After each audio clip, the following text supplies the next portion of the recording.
tal? ¿Cómo están? Bienvenidos a una nueva edición de Nuevas Voces. Es ingeniero comercial de la Universidad Gabriela Mistral. Quiere nuevamente tratar de participar por un escaño en el Parlamento como diputado por el Distrito 23. Hijo de Lucía Pinochet y nieto del general Augusto Pinochet Ugarte. Me refiero a Rodrigo García Pinochet, quien se encuentra con nosotros.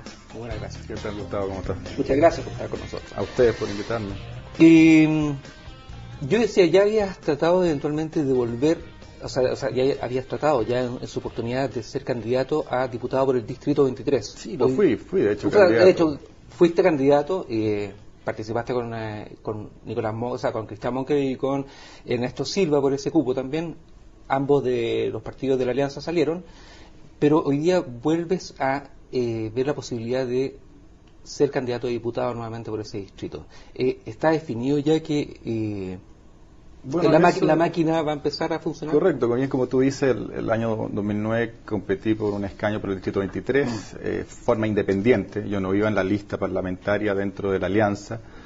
Hice los intentos, hice las gestiones, créeme que quise participar dentro de un sector al cual yo me siento representado como independiente, si bien no milito ni he militado en ninguno de los dos partidos. Pero no fue posible porque la verdad es que las puertas no se abrieron. ¿No se abrieron o nunca se han abierto y se han mantenido cerradas hasta el día de hoy, Rodrigo? Bueno, en ese entonces no se abrieron a mí, en el año anterior tampoco se le abrieron a mi madre como candidata a concejal. Y ella se presentó como independiente y salió electa en esas elecciones. Por lo tanto, la verdad es que sí, como tú dices, no han estado abiertas por A, B, C motivo y ellos tendrán sus razones del caso. Sí, a ver, pero si hay un A, B, C motivo, ¿cuáles son esos motivos que eventualmente tú podrías identificar para que se mantengan? Yo creo que ya es un hecho, o sea, es un hecho la causa, por decirlo, que hay un distanciamiento de los sectores que estuvieron en su momento cercanos al gobierno militar, que participaron en el gobierno junto a mi abuelo, que nacieron al alero de ese gobierno, y que obviamente apoyar a la hija o al nieto del general Pinochet contraviene ese alejamiento que han tratado, ese distanciamiento que han tratado de realizar. ¿Por qué se produce ese distanciamiento? También hay razones, como comentaba, puede ser la conveniencia, puede ser una falta de convicción de defender algo en lo cual ellos participaron. Ha pasado mucho, por ejemplo, incluso en su momento también el candidato presidencial Joaquín Lavín lo decía, que él, si se hubiera enterado de todo, habría votado que no. Hemos tenido una serie de declaraciones parecidas, incluso hasta la del actual ministro Andrés Chadwick, quien también dice que habría eventualmente no habría apoyado con tanto entusiasmo el gobierno. Bueno, yo creo que Pinochet la enterado de lista todo. Es así. O sea, es así como que nunca se enteraron de nada. Bueno, yo creo que ellos sabrán por qué abjuran de lo que participaron, si es que hay un real convencimiento, un real arrepentimiento, o en verdad es una conveniencia. Pero yo creo que ya estamos en una altura donde, y esto te digo sinceramente, van a ser los historiadores de que aún no han nacido los que van a poner en real contexto lo que fue la obra y la figura de mi abuelo. Espero que Dios me dé la vida para poder ver ese juicio histórico de lo que fue ese gobierno, pero creo que la generación actual estamos todavía muy ligados a una campaña, a prejuicios, a un contexto desvirtuado de lo que sucedió, y creo que realmente... ¿Desvirtuado en qué sentido? ¿Cómo definirías tú lo que fue el gobierno de tu abuelo? Yo creo que fue un gobierno fundacional, o sea, aquí estaba el sistema político, económico, social estaba en crisis, y lo que hicieron los militares fue pronunciarse a una solicitud mayoritaria. Y yo creo que es una conversación histórica, y los testimonios están ahí. Estaba la democracia cristiana a favor de la intervención, estaban sectores, creo que ahora incluso salieron información que el sector de la iglesia estaba a favor, y la ciudadanía en general estaba a favor, y los militares lo que hicieron fue intervenir, generar un gobierno transitorio y fundacional donde las bases están hasta hoy en día. Sí, pero intervenir también significó que ocurrió lo que ocurrió. O sea, me imagino que tú no desconoces los abusos cometidos. Pero por supuesto, porque aquí había un clima de violencia en ese entonces ya generado. El acuerdo que existía. ¿Se justificó con casi 3.000 muertos durante un gobierno? Bueno, esa cifra que la que todas citan con respecto al informe Reti incluye también uniformados. cerca de 900, 600 uniformados que murieron en eso. Yo fui víctima de la violencia política. O sea, yo vi que se combatían acá a terroristas que estaban dispuestos a asesinar hasta un niño con tal de conseguir su objetivo político. Pero como te insisto, podemos hacer un análisis largo de la historia del país, pero creo que en este momento el mejor favor que se le puede hacer a mi abuelo y a su gobierno es dejar su imagen tranquila, porque cada vez que uno esgrime estos argumentos recibe ataques, porque no recibe otra cosa que ataques destemplados en contra de uno. Y por eso creo que este juicio lo van a tener que hacer los historiadores que aún no han nacido, que estén lejanos a estas pasiones, y ahora concentrando los problemas de hoy, del Chile de hoy, y de lo que me convoca a participar en política. Sin duda, pero no puedo dejar pasar la oportunidad porque como tú decías que fuiste víctima de la violencia política de esa época, te quiero preguntar también sobre la entrevista que se le hizo al presidente del Partido Comunista, quien señaló que él había dado la orden precisamente para matar a tu abuelo. Cuando tú lees las palabras de Guillermo Tellier, tú ibas en el auto precisamente esa tarde Correcto, yo era un niño de 10 años y ellos han declarado no solo eso, o sea, quienes vivimos ese hecho que nos marcó de por vida, quienes fuimos cercanos de los que ahí fueron asesinados. Las palabras de Tellier no nos sorprendió al público en general, porque ahora se hace... Esto se sabía, de hecho. Se sabía, correcto.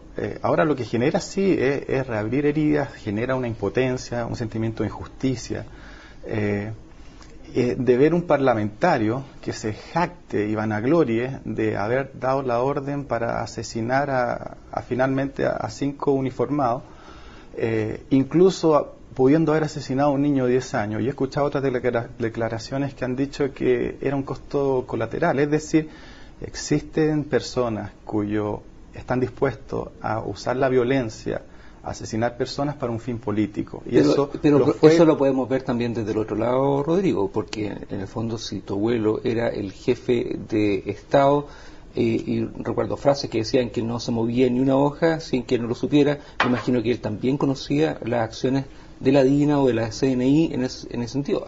De hecho, tú conoces perfectamente que el orden vertical de las instituciones militares tienen que dar cuenta efectivamente de los actos. Podemos hablar largamente de lo que fue el contexto. La frase que tú mencionas, que se transforma en cliché, la verdad es que fue un contexto totalmente distinto, tiene un contexto económico cuando se pronunció. Pero como se han encargado de desvirtuar lo que fue su figura, lo que fue su obra, y no lo niego, aquí hubo violencia por parte de los de ambos sectores. Pero aquí lo que se pretendió con el gobierno militar era establecer el orden, donde existía grupos que estaban dispuestos a utilizar la violencia para generar un fin político. Y recordemos que ahora, quizás hoy día es totalmente de locos pensar que un partido político en su Asamblea General declare que la violencia es legítima para obtener sus propósitos. Pero eso lo hizo el Partido Socialista en aquel entonces, en el año 66, 64 y en varias reuniones. Pero insisto, podemos usar mucho de este tiempo. Y tenemos que situarnos en los contextos históricos también. También. Te insisto, podemos dedicarle mucho tiempo a esto y tener un debate histórico, pero creo que es más sano hacerlo tú y yo o quien quiera en un café. Pero si vamos a ocupar un canal de expresión como el que tú estás dando oportunidades, es para debatir temas de hoy y el mañana. Justamente a propósito de los temas de hoy, Rodrigo, ¿cómo ves tú el hecho de que hoy día, por ejemplo, tenemos una sociedad súper movilizada en los distintos escenarios de distintas partes de Chile, y sobre todo con el tema que hoy día está como dando vuelta, porque es el tema educacional? ¿Cómo ves tú la gestión que ha tenido este gobierno de centro derecha o de derecha y versus estas movilizaciones también sociales? Yo soy crítico del gobierno en el sentido que yo esperaba que se hubiesen tomado políticas un poco más ajenas a los ideales de izquierda. ¿Y en qué me refiero? Es que lo que un punto de vista personal, lo que generó el gobierno actual es correr el eje político del país en general hacia la izquierda, al momento que en vez de optar por políticas que realmente representan a su sector, la verdad es que se inclinó más hacia aquellas que representaban a sectores de la concertación.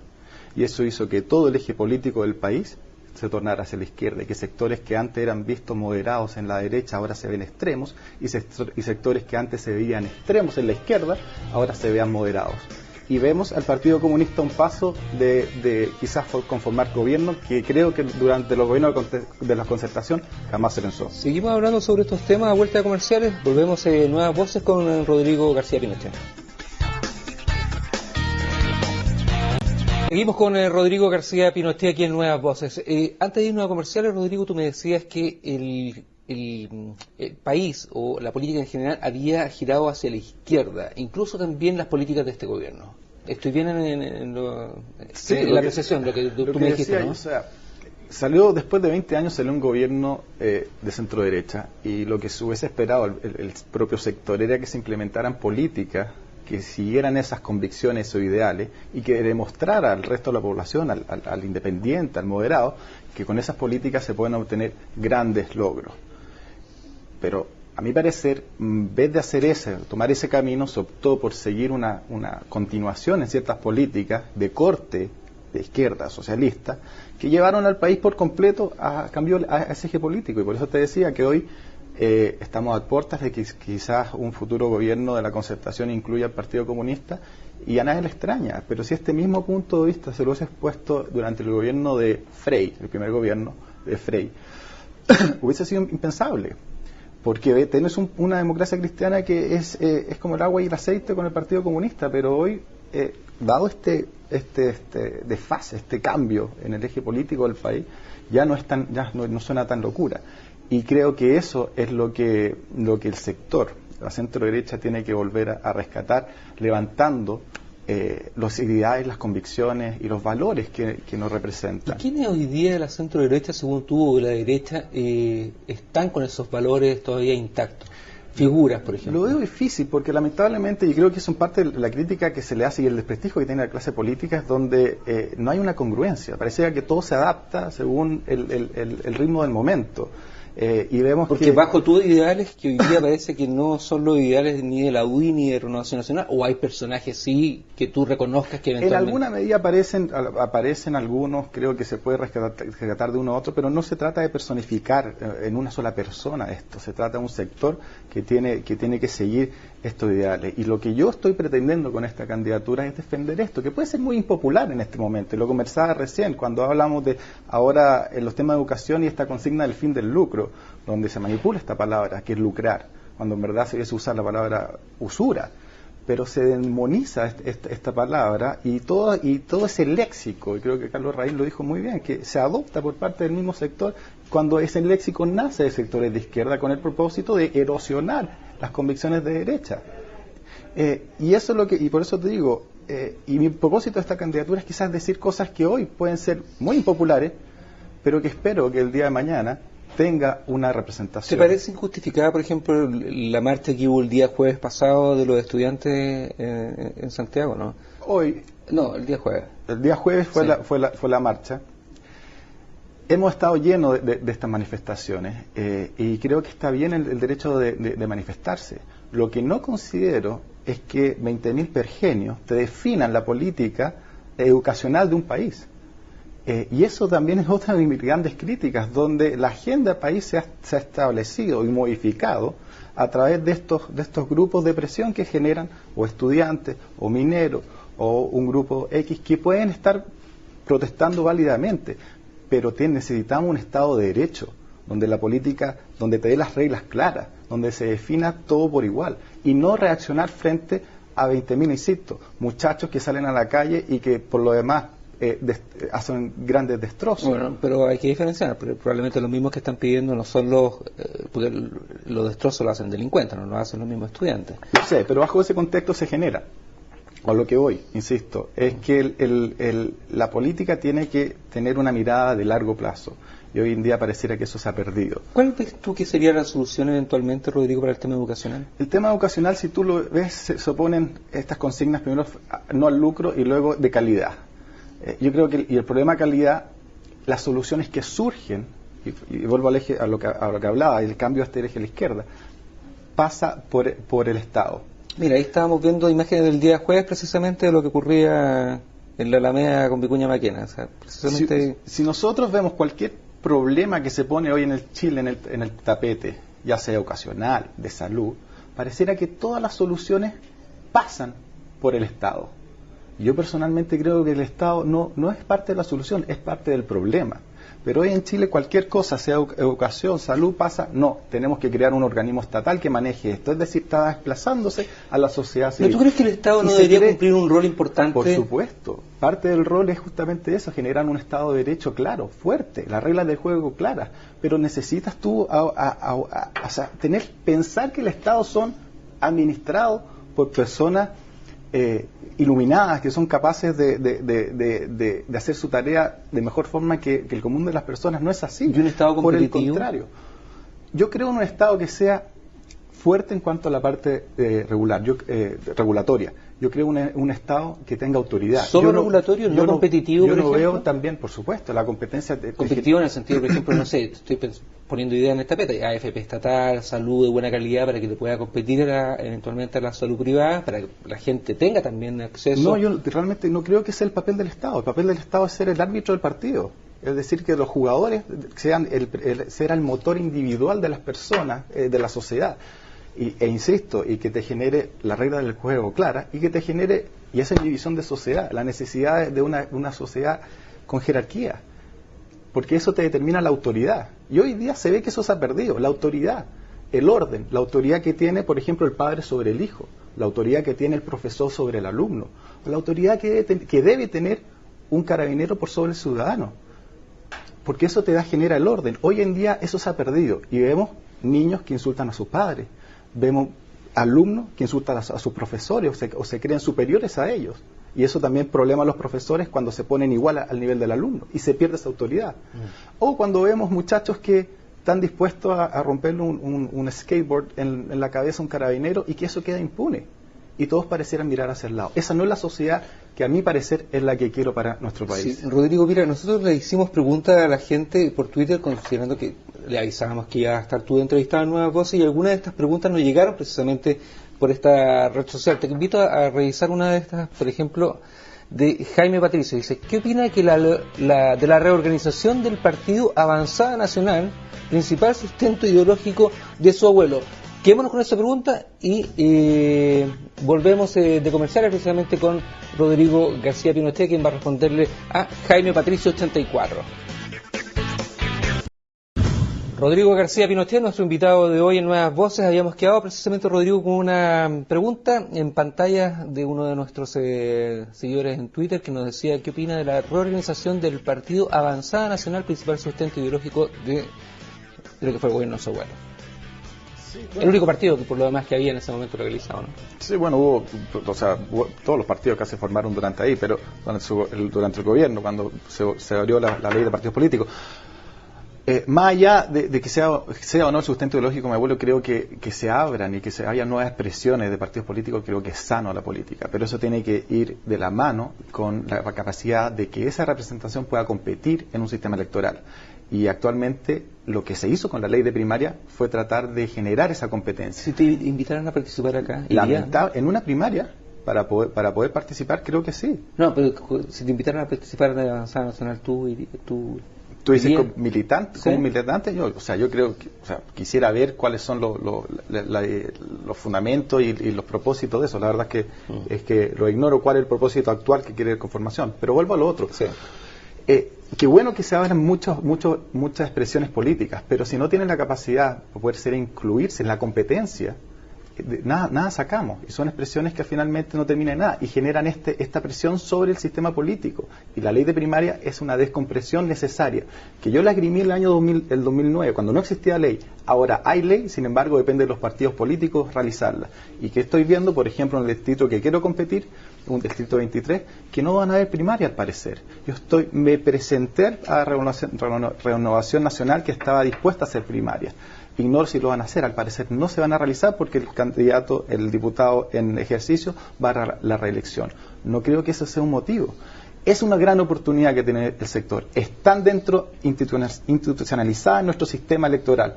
Hay que tomar esa oportunidad y realizarla. Creo que hay muchas cosas que se pueden mejorar de la ley, que todavía incluso están en el Congreso.